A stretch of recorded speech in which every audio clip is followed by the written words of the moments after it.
Dobrodošli spet v učenčevskih temah po malo daljšem premoru. Naslov današnje teme je nevarnost religije. In takoj na začetku naj povem, da problem, ki ga mislim obravnavati, je problem vseh krščanskih denominacij, se pravi tako protestantskih denominacij kot katoliške, pravoslavne, tako tudi problem modernih, kakšnih karizmatičnih in seveda tudi problem učenčevskih gibanj. In ravno zaradi tega sem čutil, da moram nasloviti ta problem, ker ga vidim. In posebej moramo reči na začetku, da ta problem je posebej akuten, da tako rečem, v Evropi in zato tudi v Sloveniji. Zakaj? Zato, ker tukaj na naših tleh je bilo krščanstvo, je vladalo 1500 let. Krščanstvo vladalo prav v tem, slabem človeškem smislu. To, kar je bilo tukaj, jaz imenujem imperialno krščanstvo, kateri uporabljajo tudi izraz kristianiteta, v angleščini je bil to Christendom, za razliko od Christianity. Gre za v bistvu neko tako anomalijo, če mene vprašate, ki je nastala potem, ko so rimski cesarji in potem kasnejši kralji in tako naprej sprejeli krščanstvo kot državno religijo. In ta stvar je imela vsekakor določene krščanske prvine, ampak je imela pa zraven nekatere druge prvine, ki so pa globoko nekrščanske in ki niso kompatibilne z Božjim kraljestvom. In tukaj se ne bomo preveč ukvarjali s tem, to je pravzaprav tema, ki bi si zaslužila posebno epizodo ali pa še kaj več. Ampak samo tako, da boste vedeli, o čem govorim, ne. Recimo od Teodozijeve zmage leta 394, ki se je zgodila na slovenskem ozemlju, mimogrede, tamle v Vipavski dolini, od tistega leta naprej, ko je cesar Teodozij zmagal, si praktično moral biti kristjan. To je bil državen zakon praktično, ne. In potem seveda pozneje v zgodovini pa še celo tako, si pa na določenem teritoriju mogel biti kristjan določene vrste. Tukajle si mogel biti katoličan, kje drugje si moral biti protestant, še kje drugje si moral biti pravoslavci, nič drugega, ne. In to seveda v globokem navzkrižju z Jezusovim etosom, z njegovo ljubeznijo, z njegovim karakterjem. No, pa še bolj, ne, mogoče še bolj jasen primer,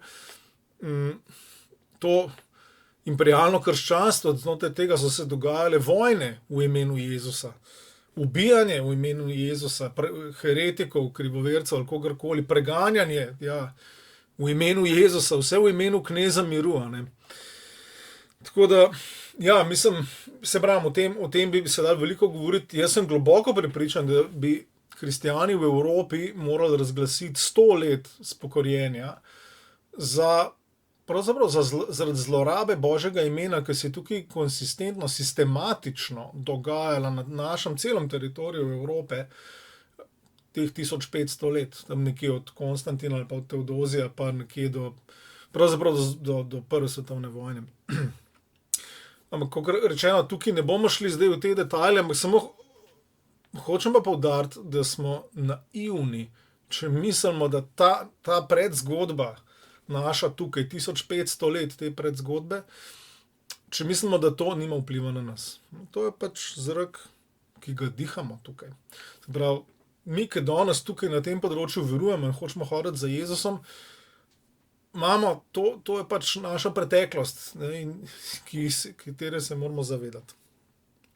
No, zdaj pa, da gremo k problemu, ne. Dajmo najprej sploh povedati, kaj mislim s to besedo religija, oziroma tudi kako to nastane. Religija so v osnovi stvari, ki jih mi ljudje zgradimo okrog evangelija, se pravi okrog tega preprostega golga sporočila: Božji sin je prišel, je umrl za nas, je vstal od mrtvih za nas. In to seveda kliče vsakega od nas k odzivu in seveda nas kliče potem tudi kot skupnosti, da se odzovemo skupaj in da se potem tudi organiziramo na določene načine in da določene stvari se dogovorimo med sabo, kako bomo praktično izpeljali to, ono, tretje, četrto. Se pravi, in zdaj v čisti osnovi in s tem čisto nič narobe. Nujno zmeraj, ko evangelij pride nekam, pride v neko človeško sfero, v neko človeško družbo, družino, skupnost. In tam se seveda zgodijo tudi potem neke čist človeške stvari, človeški dogovori, kako ta stvar funkcionira. In to samo po sebi ni narobe in je do neke mere nujno. Seveda je pa tukaj nevarnost in skušnjava, ne, da se pozabi, da te stvari, ki smo se jih, ne vem, dogovorili okrog tega centralnega dogodka, kako slediti temu križanemu in ostalemu Mesiju, ki se nas je usmilil, nam odpustil grehe, prinesel novo življenje, večno življenje kot dar zastonjski. No, ko mi te stvari, ki smo jih mi zgradili okrog tega božjega razodetja, ne, ko te stvari, ko pozabimo, da je to vse stranska stvar, da to ni centralna stvar, da je to nekaj obstranskega in tudi, da je to nekaj zamenljivega in da to ni nekaj, kar je veljavno za vse primere, za vse ljudi, za vse kraje. Ne. To veljavnost ima samo ta čisti evangelij, ki sem ga omenil.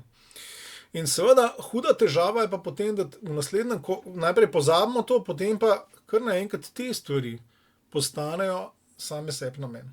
No, to pa rata potem huda težava, ker potem smo pa tukaj zdrsnili stran. In ja, evangelij zbledi in zdrsne v pozabo. In ja, ne smemo se slepiti, da mi tega problema nimamo, ker dejansko je ogromen tekstov že v sami Novi zavezi, ki so skupnosti v tistem času, se pravi, ko so bile zelo preproste skupnosti, ko lahko rečemo, da je bilo to vse skupaj eno veliko učenčevsko gibanje, ta problem je bil takoj tam. Jezus je že sam Jezus je sredi svojega delovanja rekel, paste se kvasu farizejev in seducejev, ki jih hinavščina. Opozarjajo na pobožnost, kjer ljudje častijo Boga z ustnicami, ne pa srcem in učijo človeške zapovedi in nauke in tako naprej. Se pravi, ta zadeva je bila v zraku. Ne? In sploh to, da so bili že sami učenci, ko je bil Jezus fizično zraven njih, so bili v nevarnosti že, da ratajo, da se okužijo s tem, čemu jaz rečem, ta religioznost, človeška religioznost. No in tle, se pravi, prva pravzaprav mogoče stvar, ki moramo opozoriti pri religiji, je to, da je to človeška stvar. To je človeški projekt. Ja, je neke vrste človeški odgovor na Boga, ampak je človeški in zdaj težava je v tem, da se to zelo hitro pozabi, da je to zgolj človeško in ne božje. Ne? In seveda, zakaj je tukaj težava, ker človek pa je po naravi religiozno bitje.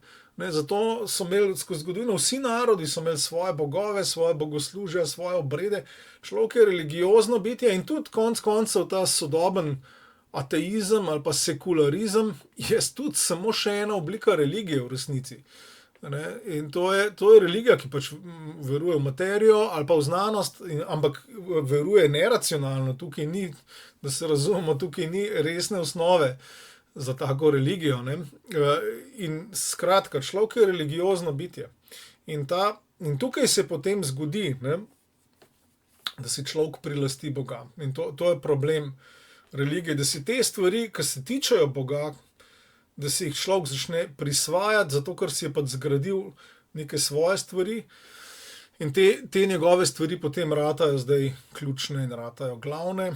In človek se počuti lastnik tega. Ne. In ja, v skrajni obliki, ne, ta človeška religioznost dobi to mentaliteto. Mi imamo Boga in ga damo, komur hočemo, pod našimi pogoji. Ne, to je pa skrajna ta oblika, ki je v bistvu že, lahko rečemo, že malo antikristovska, ne, kjer je človek si Boga popolnoma prilastil. No, ker, ja, evangelij je pa seveda točno obraten. V evangeliju si pa Bog nas prilasti in mi ratamo njegova popolna lastnina. V nekem smislu ratamo njegovi sužnji, ampak to je totalno največja svoboda, ker je Bog da. Se pravi, ja, Bog deluje točno kontra. No, o evangeliju bomo večkrat povedali pozneje, ampak zdaj pa pogledamo par mogoče glavnih teh lastnosti religije, da vemo, o čem govorimo. Jezus to imenuje kvas farizejev in pove, da je to ta hinavščina, oziroma igralstvo, oziroma ponarejenost. Se pravi, da človek dela božje stvari, ampak ne s pravim srcem, ne s srcem, oziroma jih dela zaradi sebe, iz sebe, po sebi. Ne? In vemo, recimo opozorilo, ki ga najdemo v pismih, je potem, da je to pobožnost, ki goji zunanjo obliko, nima pa notranje moči. Zanika moč. In moč, božja moč, seveda vemo, je božji sveti duh, ki ga dobimo po veri v evangelij. To je božja moč, zato je evangelij božja moč za odrešenje vsakomur, ki veruje, Judu in Grku in Slovencu in komorkoli. In religioznost pa nastopi, nevarnost tega pa, da se držiš neke zunanje forme, nimaš pa vsebine, nimaš pa moči. No, tipično je seveda potem zanašanje na pravila, predpise, obredna dejanja in tudi potem svoja lastna dobra dela, svoje znanje, svoje razumevanje svetega pisma, poznavanje, ja, in tudi na svojo duhovnost, v narekovajih, če smem tako reči. To je tipično zanašanje nase, na svoje dosežke in na ta dejanja, človeška dejanja, ki jih mi opravljamo. In tudi seveda, no, kot sem že na začetku rekel, to je tipično, razvoj tega je tipičen za področja, kjer je krščanstvo ustaljeno, kjer je razširjeno, kjer je tudi bogato, ne, kjer je finančno premožno. In tudi seveda religija je lahko zelo estetska, zelo lepa, zelo vzvišena, ne, ima svojo arhitekturo, slikarstvo, glasbo, s temi stvarmi ni nič narobe samo po sebi. Ampak če pa ratajo same sebi namen, ne sredstvo, potem je pa zelo narobe. Potem pa to rata seveda malik. Ker tega se moramo zavedati. Nevarnost malikovanja je največja tam, kjer imamo opravka s stvarmi, ki so dejansko božje ali pa ki spadajo v božje področje. Tam je najbolj naravno, lahkotno, organsko se zgodi, da začneš malikovati to, namesto da bi bilo tvoje res čaščenje, poslušnost, pozornost usmerjena direktno na Boga. Religija si seveda tudi lasti duhovnost, ampak to je sporno, ker tudi če malo zgodovinsko gledamo, razna res duhovna gibanja, ne, so bila zmeri tudi tako marginalna, so imela ponavadi težave prav s temi človeškimi oblastmi, piramidalnimi oblastmi, ki so se vzpostavljale v religioznih sistemih. Danes pa religija pa deluje potrošniško v bistvu. Kako, kaj s tem mislim? Ja, gre za to, da ti pasivno obiskuješ neke prireditve, religiozne prireditve, za katere mogoče tudi plačuješ, če si dober vernik. Ampak v resnici, kar se pa dogaja, pa ti dejansko jemlješ samo to, kar ti paše in dejansko živiš po svoje, ti nimaš tukaj res korenin noter, ne? Tukaj nisi zvest enemu konkretnemu pristnemu občestvu, ki bi sodeloval, dajal, prejemel, kjer bi bil odgovoren tudi za svoje življenje drugim bratom pa sestram. Ne, tukaj si del, to je tipična potrošniška mentaliteta. Ne? In tudi seveda, ki ponuja neke vzvišene občutke, neka izvišena duhovna ali pa estetska izkustva, ne? Ampak še zmeri tvoje življenje ostaja v resnici enako. Se ne spremeniš. Medtem, ko Jezus seveda je pa prišel spremeniti vse, ne pušča kamna na kamnu. No in seveda religija dela vernike, ne učencev. In zato ima religija vedno težave z misijonom. Jezus je religiozne že svojega časa obsojal, ne, in je rekel, vi prepotujete morje in zemljo, da enega spreobrnenca naredite in ta je potem še hujši od vas. Ne. In tudi za religijo je značilno, da ustvarja stalno krivdo. Včasih namerno, včasih pa tudi nenamerno, ampak zato, ker religija seveda pridiga in obsoja greh, obsoja nemoralnost in te stvari. To religija zna delati, ne? Ampak nima pa moči, da bi človeka osvobodila od greha. Ta moč je pa samo v evangeliju in v Božjem duhu. In zato nujno njeni ti potrošniki religije nujno prihajajo v to kognitivno disonanco, da vejo sicer, kaj je prav, ampak ne morejo tega delati. Ne? Tako da religija je v končni fazi je zasužnjenost, globoka zasužnjenost. In Jezus nas je prišel rešiti tega. No, zdaj pa, če se premaknemo naprej in gremo na rešitev. In najprej imam slabo novico, da proti religiji ni trajnega protistrupa. Ni tako, da se enkrat cepaš in ne moreš dobiti več te bolezni. Žal ne. Mogoče najbolj trajen protistrup bi bilo preganjanje, ampak a si tega želimo? Ker preganjanje seveda razčisti take stvari. No, ampak obstaja pa protistrup, ki je zelo konkreten in ki ga seveda že ves čas omenjam, in to je preprosto evangelij. To preprosto močno sporočilo v Jezusu, ki pravi Pavel, da je Božja moč, se pravi sporočilo, da je Jezus umrl, Jezus kot Mesija, od Boga poslan, voditelj, rešitelj, kralj, da je umrl za nas in da je tretji dan vstal od mrtvih za nas. In potem vera je pa točno to, da ta evangelij sprejmeš, da ta za nas postane za mene, da sem jaz del tega. In to pa seveda potem nujno v meni tudi sproži naslednje, da sem jaz sam križan staremu Matjažu, staremu človeku, in da jaz sam sprejmem tudi to vstajenje od mrtvih, prerojenje, novo rojstvo, novo življenje, in da to seveda počnem vsak dan, to je vsakodnevni protistrup, v katerem živimo, v katerem ne bi hodili, ne, to je nova postava v narekovajih, ker ni postava z predpisom in zakonom, ampak je postava tega Božjega razglasa in silnega daru, ki je tukaj nota. Ne. Spet tudi v evangeliju bi lahko govorili ure in ure, ker je tukaj not vse res ogromno Božje bogastvo. Ampak tukaj povemo samo glavne stvari, sploh zdaj v kontrastu z religijo. Ne. Evangelij ni od človeka in ni po človeku, tako Pavel skoraj da kriči na začetku pisma Galačanom. To je ta Božji razglas, to je nekaj, kar Bog govori, bomo rekel, v duhovni prostor ves čas, in kdor hoče malo odpreti ušesa, bo to slišal in bo dobil to razodetje, ki ga evangelij prinaša. In tle je ključna, to pa vemo, kar se tiče evangelija, je ključna vera, zanašanje na Božje delo, na to, kar je on naredil, in preprosto sprejetje daru. Ja. Zadnje čase rad poudarjam tale stavek, ki ga v bistvu Eugene Peterson zapisal v prevodu pisma Rimljanom, to je del njegove parafraze začetka 12. poglavja pisma Rimljanom, gre pa takole. Najboljše, kar lahko človek naredi za Boga, je, da sprejme to, kar je Bog naredil za njega. In to tukaj govorimo o evangeliju, seveda Bog je naredil za nas ogromno stvar. In najboljš, kar lahko naredimo, tudi to, kar Boga pravzaprav najbolj slavi, s tem najbolj slavimo in spoštujemo Boga, je to, da sprejmemo to, kar je on za nas naredil. Ker Jezus je naredil nekaj ogromnega, on je umrl za nas, ne? On je dejansko prelil zadnjo kapljo svoje krvi za nas. In ko to sprejmemo, Boga res častimo, ga spoštujemo.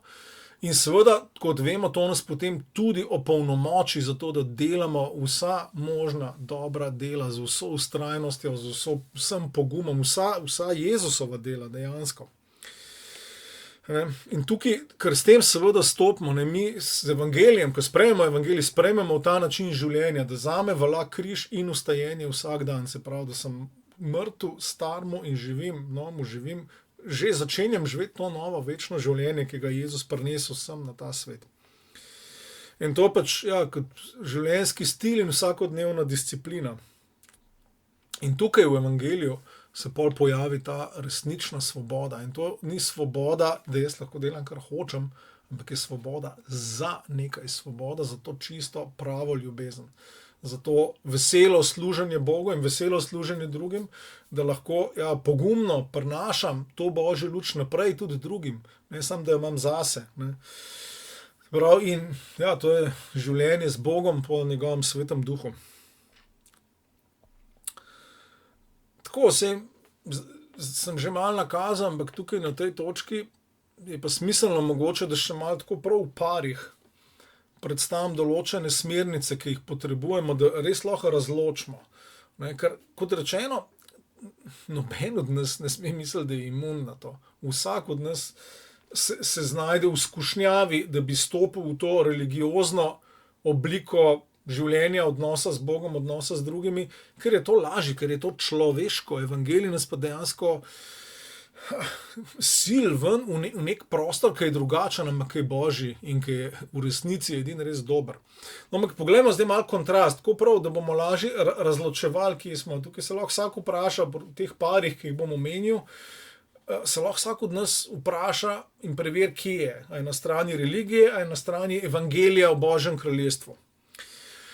In bom šel kar tako po parih. Se pravi, prvi par v religiji je podrejanje človeške avtoriteti, v evangeliju je poslušnost Bogu. V apostolskih delih prav najdemo to mesto, ki prav Boga je treba bolj poslušati kot človeka. Seveda moramo tudi spoštovati in tudi poslušati modre ljudi, ampak prvo je poslušnost Bogu. V religiji imamo opravka s posredniki. To so ljudje, voditelji, lahko angeli, svetniki, karkoli tazga. V evangeliju ni posrednikov, oziroma edini posrednik je Jezus Kristus, kot piše v prvem pismu Timoteju, 2. poglavje, 5. vrstica, en sam srednik je med Bogom in človekom in on sam je Bogo človek, Jezus Kristus. Se pravi, neposreden dostop do Boga.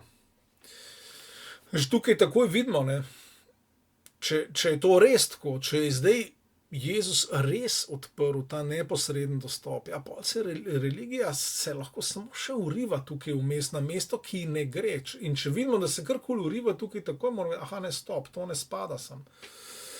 Ne, v religiji je osnovni vzorc, človek se vzpenja k Bogu, v evangeliju slišimo, Bog se je spustil dol k človeku, v nas k nam grešnim, nam bednim, nam nevrednim grešnikom, ampak z milostjo in usmiljenjem, da nas prenovi.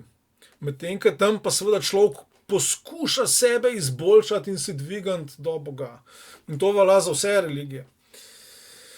In no, pri religiji je tipično, da hočeš imeti neko varnost v nečem ustaljenem, ne, v nečem preverjenem skozi generacije, v nečem potrjenem od ljudi.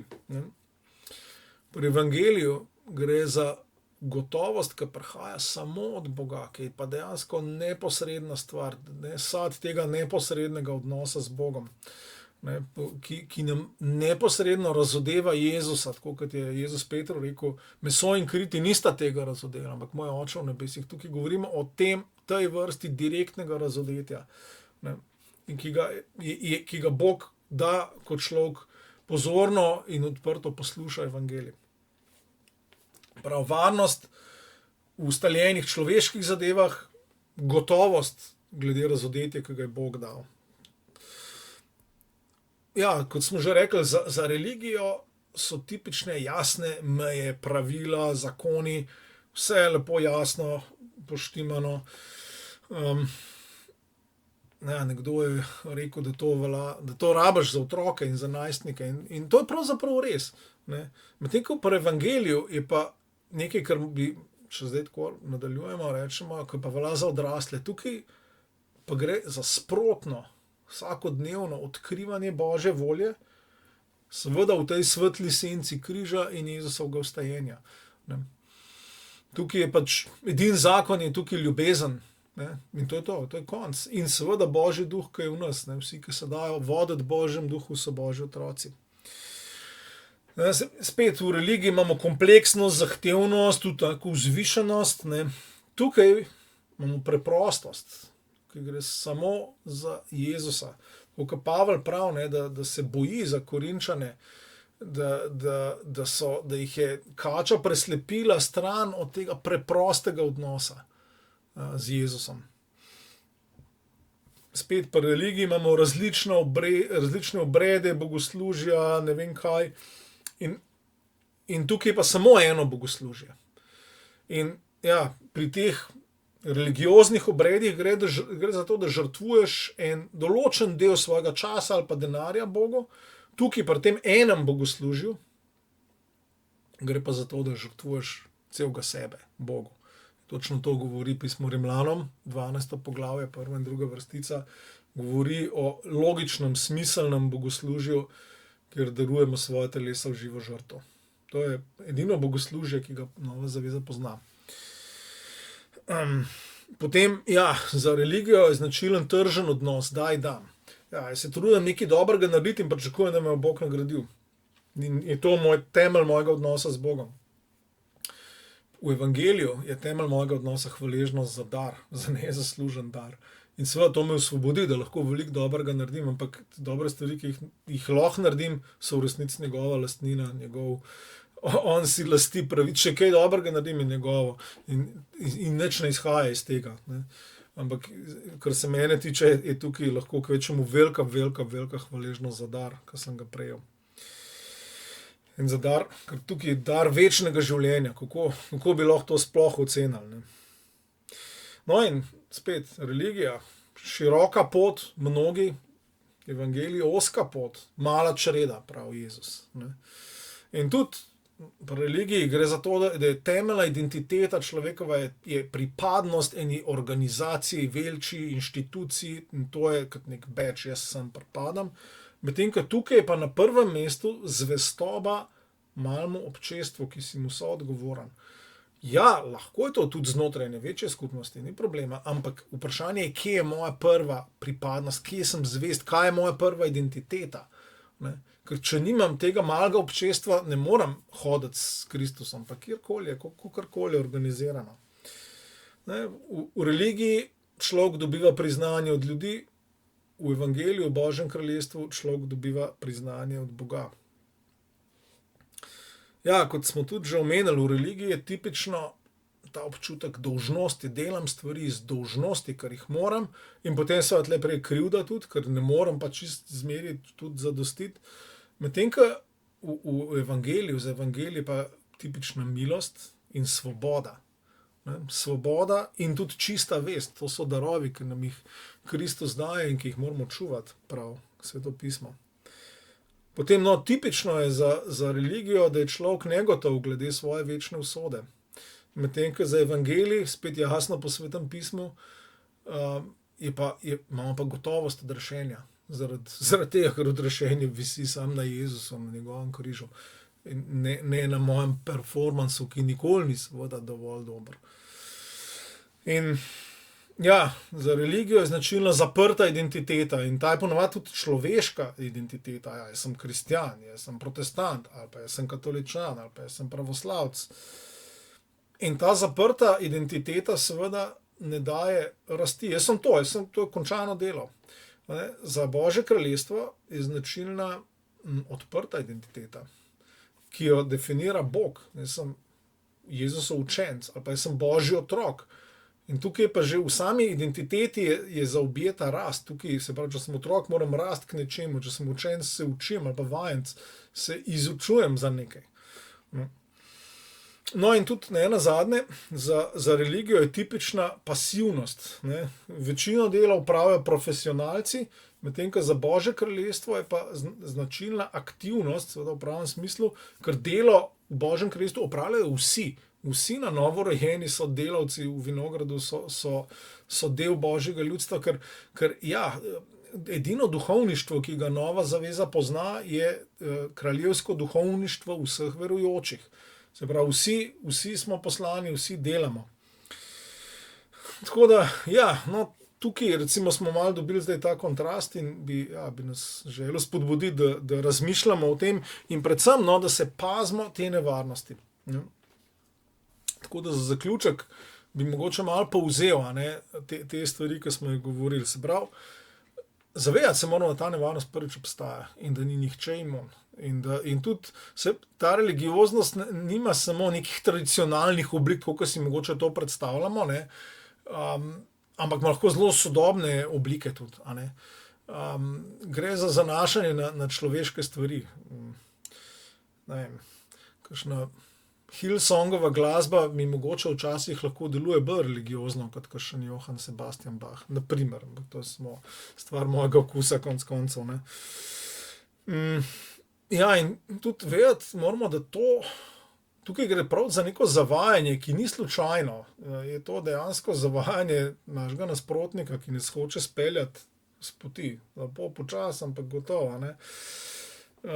recimo, gledajte, kako je Pavel pisal Kološanom. Glejte, da vas kdo ne ujame s filozofijo in prazno prevaro, ravnaje se po človeškem izročilu in po prvinah tega sveta, ne pa po Kristusu. Tam so imeli nek tak problem.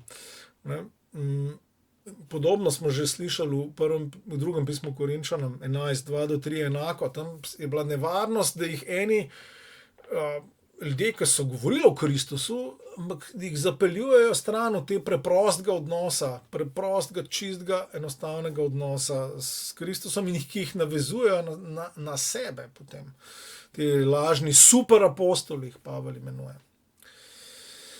In ja, vedeti moramo tudi, da tukaj operira prevara, da imamo opravka dejansko s prevaro, ker zdaj religiozne stvari dajejo lahko vtis, tako kot pravi Pavel, dajo lahko vtis pobožnosti, ponižnosti, modrosti, tudi strogosti do greha, ampak Pavel pol nekaj izredno zanimivega pove. To je 23. vrstica 2. poglavja pisma Kološanom, prav te stvari v resnici samo godijo meso. Oziroma drug prevod prav ne morejo nič pomagati pri problemu z meso. Se pravi, so absolutno neučinkovite oziroma ustvarjajo ta lažen, totalno napačen ponos, religiozen ponos, ki je strahotno strupen in smrtonosen. Ne. Ja, se pravi, verovati se moramo skušnjave široke poti in ugajanja ljudem, kot tudi Pavel recimo omenja na začetku pisma Galačanom. To je nevarnost. Odkje dobivamo Jezus, tudi Judom pravi, ja, kako bi mogli vi verovati, ker prejemate slavo od ljudi, ne iščete pa slave, ki jo daje Bog. Se pravi, tle smo spet, ne, ali dobimo priznanje, slavo od ljudi, ali želimo dobiti priznanje in slavo od Boga, ker ena od obljub evangelija je, da bomo deležni Božje slave in smo po duhu delno tega tudi že deležni. Ja, in predvsem, no, mogoče to res moramo ljubosumno varovati svobodo, za katero je Kristus umrl. Na začetku 5. poglavja pisma Galačanom Pavel tako pravi, ja, za svobodo nas je Kristus osvobodil, ne se oprečiti nazaj v jarom suženjstva. In dovolj, a ni dovolj Jezus naredil? Kaj vam je, da se greste vpletati v te stvari, ki na koncu so dejansko zasužnjujoče? No, in zato moramo zavračati te mamljive ponudbe varnosti, ne, v religiji, ustaljenosti, lažne gotovosti, sprejetosti in seveda tudi široke poti. V smislu, da se to je bolj lahko, ne. Jaz se rekel, paste, ne, oska pot gre, široka pot ne gre v življenje, ne. Se pravi, moramo vztrajati na tej oski poti in v mali čredi biti zvesti majhnemu občestvu, kamor nas je Jezus postavil.